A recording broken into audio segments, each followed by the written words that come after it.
I am doing a solo challenge every single week where the Pokédex entry that I have is how many subscribers I have on this channel, and this week we are taking a look at 395 Empoleon. This is our first time in Platinum, and my first time playing this game in ages, probably over a decade at this point. So there's a lot of refreshing moments here for me, but at the very least I have found that no matter what the generation is, Surf tends to be just the way to go. Because in that first gym, all I had to do was spam Brine and also a little bit of Metal Claw just for some flair. But then I go over to the next gym, which is Grass type, which, yeah, I've also got some Steel typing in me, and they can do a fair amount of damage, but really, Peck after a Sword stance is all you really need. Then I basically do the exact same thing against the Ghost Gym here, against Fantina, and then for the Fighting Gym, it gets a little rough and tumble. There are a few losses for me, but eventually I make it through with 7 HP. Then I had to just use Sword Stance a couple of times, and then that plus the effectiveness of Return takes out all of Waker Crash's team.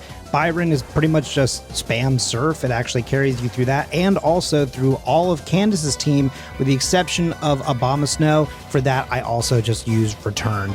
I kind of do wish I had had Steel Wing to use there. That probably would have been the best possible choice, but I didn't have it, so that's what I did.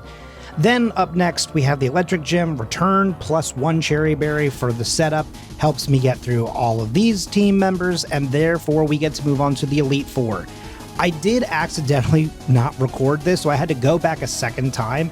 My learn set looked a little bit different. Originally, I had Rock Slide for the Bug type, and of course, Surf is, as always, going to carry us through the next 2 people because of Ground typing and Fire typing. That's all you really need. That part did not change. I did get rid of Grass Knot, which I actually don't think I even used once in the rest of this Elite Four, and the second time that I came back after I had to remember to come back and re-record this like 2 weeks after I actually made this footage. So, it's a little bit different, but eventually I replaced one of those moves with Stealth Rock. It took just enough damage away from all of these people on Cynthia's team that I could then one-shot everything, with the exception of Milotic, and that is just a 2-hit with Return, and therefore Empoleon can become a solo challenge champion. That's going to do it for this episode. Hit subscribe today to see that Pokédex number climb until we hit 500, and I will see you on the next one.